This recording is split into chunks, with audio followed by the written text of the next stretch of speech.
নমস্কার বন্ধুদের, তোমরা এখন দেখছো আমার দিনের ছোট্ট কিছু মুহূর্ত, এক একটা দৃশ্য, এক একটা গল্প। তোমাদের ভালোবাসায় আজও ক্যামেরা হাতে নিয়ে আমি দাঁড়িয়ে থাকি নতুন কিছু শেয়ার করার আশায়।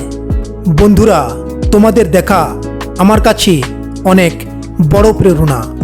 তোমরা যদি 2 সেকেন্ড সময় নিয়ে আমার এই ভিডিওটা সম্পূর্ণ দেখো, লাইক করো, একটা ছোট্ট কমেন্ট করো, তাহলে আমার চ্যানেলটা একটু একটু করে এগিয়ে যাবে আর সেই বারটা প্রতিদিন নতুন করে আমাকে তৈরি হতে সাহায্য করবে।